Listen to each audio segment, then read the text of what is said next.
Aaron, as always, we appreciate your time. Thanks for joining us today. Congratulations, 2024 has had a terrific start for you, hasn't it?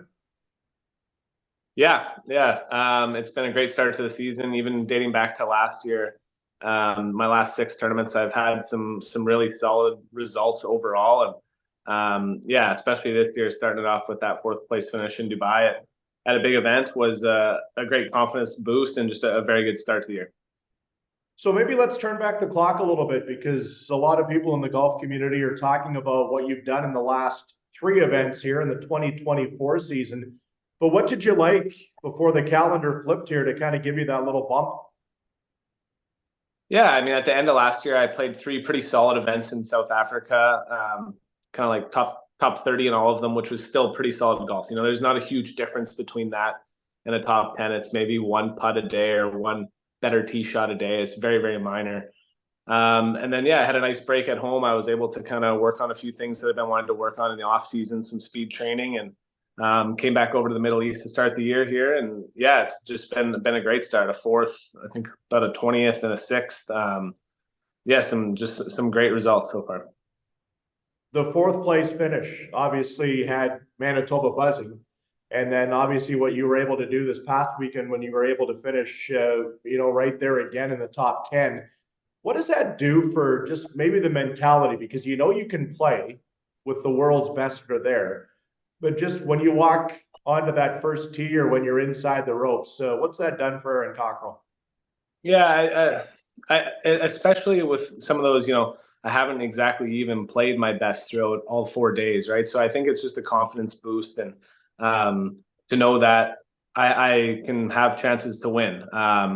Maybe it's something that, even chatting with DI, I think he almost believed in me more than I believed in myself, saying that if I play well, I can win out here. And I don't know if I've ever truly believed it in the past. And I think it's something that I believe now. I'm starting to just, higher my expectations. And yeah, it's fun to see all this hard work starting to pay off.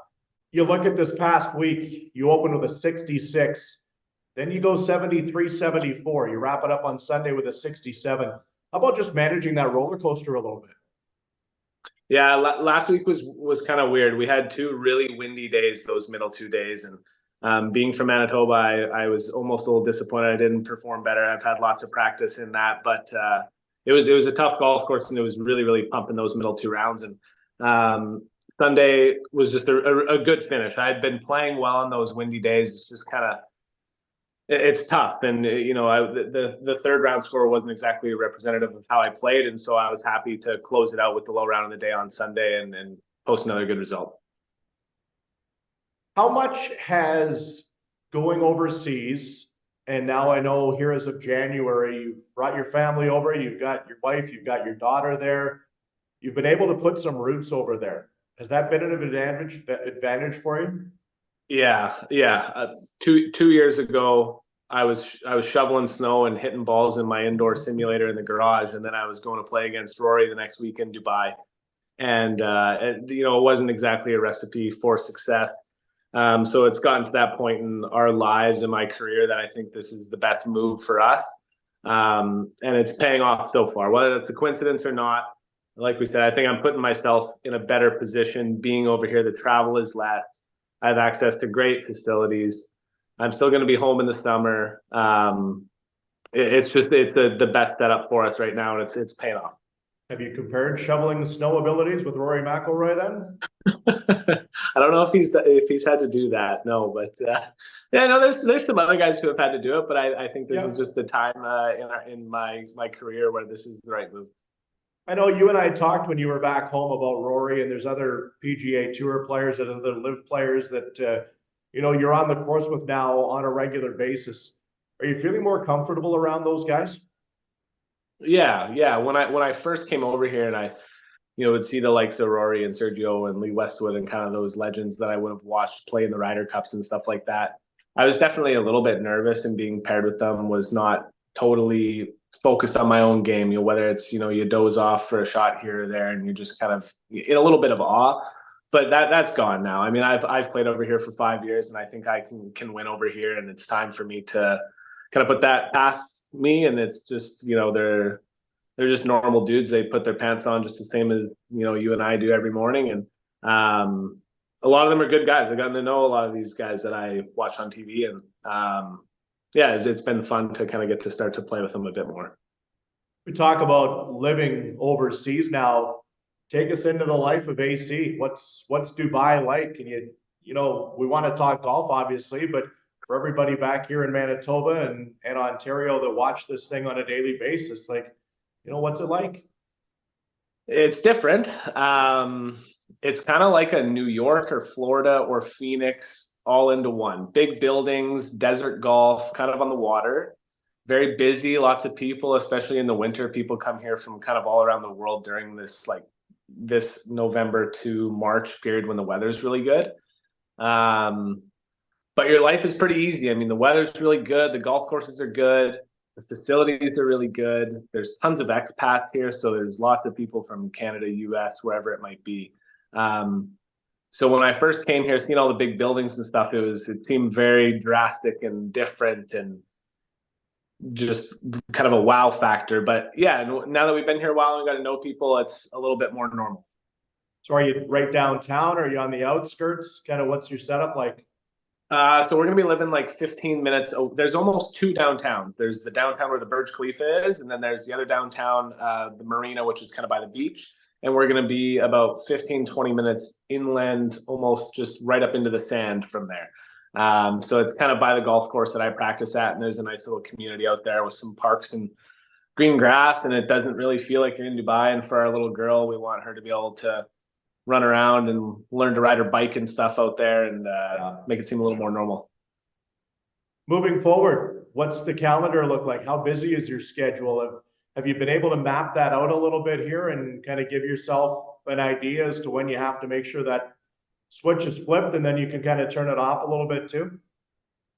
Yeah, I think that's something that I learned, or I have learned as a pro. I don't want to play too many weeks in a row. For me, I think 4 is probably the max. I'm going to play this week in Qatar, and that's my 4th in a row. And I'm going to take a break. We're going to go back to Dubai, a little bit in Africa after that, and then a bit of a break after that. And then we have some tournaments in Asia. And then once we get to May, it's kind of that easier part of the year where there's tournaments back in Europe and we get into that easier stretch. Probably going to be playing the Canadian Open again this year, which will be end of May, start of June. So it's a pretty similar schedule to what I've had. There's, with this good start to the year, maybe some other doors might open. There might be some other PGA Tour starts.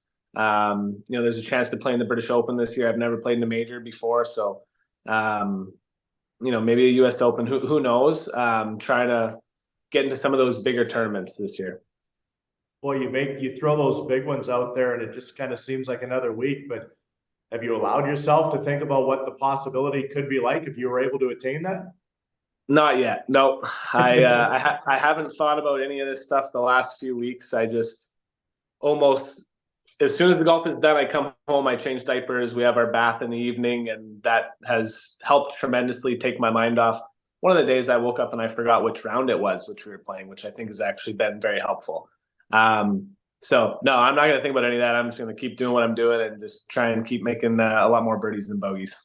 One more. What do you like about your game right now? Is there any parts of it, whether it's off the tee, your irons, around the greens, your putting, is something right now feeling like it's maybe clicking a little bit more? Yeah, my iron play has been really good. I added a little bit of distance. I probably am about 10 yards longer this year already. But my iron play, like last week, I made 4 birdies in the first 6 holes, and my longest putt was like 4 feet. That was really nice and something that I have really struggled with. I've always been a very good putter, but my iron play was quite poor the last like 2 years. And I've been working with DI just minor things for the last like 3 years, and we keep working on the same things. And whether it's clicked this January or not, I don't know. But yeah, just before I'd kind of have 150 yards, miss the green, make a soft bogey here and there, and I've been just the proximity of the hole has been really good this year. So hopefully keep that up. Exactly. Keep it up. Continued success. As always, appreciate the insight. Thanks for doing this today. Yeah. Thanks for having me, Munzie.